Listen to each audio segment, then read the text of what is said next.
ಮತಗಳದ್ದು at the end ನಾವು ಏನ್ ಗೊತ್ತಾಗ್ತದೆ ಅದು. ಬೆಂಗಳೂರು ಗ್ರಾಮಾಂತರದಲ್ಲಿ ಡಿಕೆ ಸುರೇಶ್ ಮುನ್ನಡೆ, ಮಂಜುನಾಥ್ ಹಿನ್ನಡೆ. ಸದ್ಯದ ಟ್ರೆಂಡ್ ಇದು. ಎರಡನೇ ಸುತ್ತಿನಲ್ಲೂ ಕೂಡ ಡಿಕೆ ಸುರೇಶ್ ಮುನ್ನಡೆಯನ್ನ ಕಾಯ್ದುಕೊಂಡಿದ್ದಾರೆ. ಒಂದು ಸುತ್ತಾಯ್ತಾಗ್ಲೇ, ಎರಡನೇ ಸುತ್ತ. ಬೆಂಗಳೂರು ಗ್ರಾಮಾಂತರ ಸಾಕಷ್ಟು ಕುತೂಹಲ ಮೂಡಿಸಿದಂತಹ ಕ್ಷೇತ್ರ. ಡಿಕೆ ಸುರೇಶ್ ಎರಡನೇ ಸುತ್ತಿನ ನಂತರವೂ ಕೂಡ ಮುನ್ನಡೆಯನ್ನ ಕಾಯ್ದುಕೊಳ್ತಾ ಇದ್ದಾರೆ. ಅಂಚೆ ಮತಗಳು ಅಂತ ಬಂದಾಗ ಮಂಜುನಾಥ್ ಅವರು ಮುನ್ನಡೆ ಇದ್ದಿದ್ದು ನಿಜ, ಬಟ್ ಎರಡನೇ ಸುತ್ತಿನ ನಂತರ ಈಗ ಡಿಕೆ ಸುರೇಶ್ ಮುನ್ನಡೆಯಲ್ಲಿದ್ದಾರೆ ಅನ್ನೋದು ಗೊತ್ತಾಗ್ತಾ ಇದೆ. ಶೋಭಾ ಕರಂದ್ಲಾಜೆ ಬೆಂಗಳೂರು ಉತ್ತರದಲ್ಲಿ ಹಿನ್ನಡೆ ಈಗಿನ ಟ್ರೆಂಡ್. ಕೆಲವು ಸರ್ವೆಗಳಲ್ಲಿ ಶೋಭಾ ಕರಂದ್ಲಾಜೆಗೆ ಹಿನ್ನಡೆ ತೋರಿಸಿತ್ತು. ಗೋ ಬ್ಯಾಕ್ ಚಿಕ್ಕಮಗಳೂರಲ್ಲಿ ಆದ ನಂತರ ಇಲ್ಲಿಗೆ ಬಂದಾಗ there is lot of opposition start ಆಗಿತ್ತು ಇಲ್ಲೂ. ತದನಂತರದಲ್ಲಿ ಸದಾನಂದ ಗೌಡರು ಮತ್ತೆ ಎಲ್ಲರೂ ಸೇರ್ಕೊಂಡು ಕೆಲಸ ಮಾಡಿದ್ದಾರೆ. ಮುಂದಿನ ಇದರಲ್ಲಿ ಸುತ್ತಿನಲ್ಲಿ ಎಷ್ಟು ಹಾರ್ಟ್ಫುಲ್ಲಿ ಮಾಡಿದ್ದಾರೆ ಅಂತ ಇವತ್ತು ಗೊತ್ತಾಗುತ್ತೆ ನಮಗೆ. ಮೃಣಾಲ್ ಹೆಬ್ಬಾಳ್ಕರ್ ಹಿನ್ನಡೆ ಅನ್ನೋದು ಈಗಿನ ಟ್ರೆಂಡ್ ಅಲ್ಲ, ಅದು ಡಿಕ್ಲೇರ್ ಆಗಿರೋಂಥದ್ದು. ಅದು ನಿರೀಕ್ಷಿತ ಬಟ್ ಅಲ್ಲಿ ತುಂಬಾ ಕಾಂಪಿಟೇಷನ್ ಬಹಳ ಮುಖ್ಯವಾಗಿ ಇಲ್ಲಿ ಏನಂತ ಬೆಂಗಳೂರು ಬಿಜೆಪಿಯ ಭದ್ರಕೋಟೆ ಅಲ್ಲಾಡ್ತಾ ಇದೆ.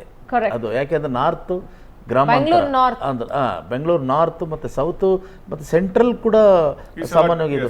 ಸೊ ಹಾಗಾಗಿ ಇಲ್ಲಿ ಈಗ ಬಿಜೆಪಿಯ ಒಂದು ಆತಂಕ ಪಡಬಹುದಾದಂಥ ವಿಚಾರ ಅಂದರು ಅದರ ಬಿಜೆಪಿಯ ಬೆಂಗಳೂರು ಭದ್ರಕೋಟೆ ಅದು. ಯಾಕಂದ್ರೆ ಅದಕ್ಕೆ credit most probably D K Shivakumar, ಯಾಕೆಂದ್ರೆ ಅವರು ಬೆಂಗಳೂರಿನ ಒಂದು ಉಸ್ತುವಾರಿಯನ್ನು ತಗೊಂಡಿದ್ದಾರೆ. ಆಮೇಲೆ ರಾಮಲಿಂಗಾರೆಡ್ಡಿ ಅವ್ರೇನಂತಂದ್ರೆ ಅವ್ರ ಮೇಲೆ ಒಂದು ಆರೋಪ ಆಯ್ತು, ಯಾವಾಗಲೂ ಅಡ್ಜಸ್ಟ್ಮೆಂಟ್ ಪಾಲಿಟಿಕ್ಸ್ ಮಾಡಿಕೊಂಡು ಬಿಜೆಪಿಯನ್ನು ಗೆಲ್ಲಿಸ್ತಾರೆ, ಕಾಂಗ್ರೆಸ್ ಅನ್ನ ಅಂದ್ರೆ ಅಸೆಂಬ್ಲಿಯಲ್ಲಿ ಗೆಲ್ಲಿಸ್ತಾ ಇರ್ತಾರೆ. ಈ ಸತಿ ಏನಾಗಿತ್ತು, ಅವ್ರ ಮಗಳೇ ಕ್ಯಾಂಡಿಡೇಟ್ ಆದಾಗ ಅವ್ರು ಸ್ವಲ್ಪ ಅವರು ನಿಜವಾದ ಅವ್ರ ಕದರನ್ನ ತೋರಿಸಲೇಬೇಕಾಯ್ತು, ಬರಲೇಬೇಕಾದಂತ ಅನಿವಾರ್ಯ ಬಂತು.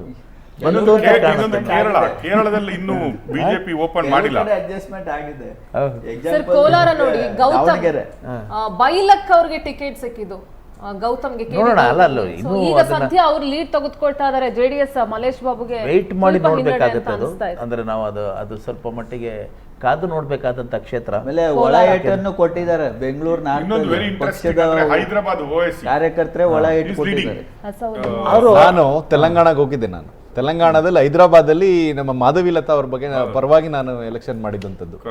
ಅದರಲ್ಲಿ ಹಿಂದುತ್ವ ಮತ್ತೆ ಬೇರೆ ಬೇರೆ ವಿಚಾರಗಳು ಬಹಳಷ್ಟು ನಮ್ಮ ಪರವಾಗಿದ್ದವು.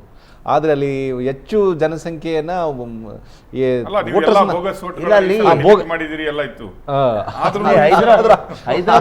6 ಲಕ್ಷ ಬೋಗಸ್ ಓಟನ್ನ ನಾವು ಮಾಡಿದಂಥದ್ದು.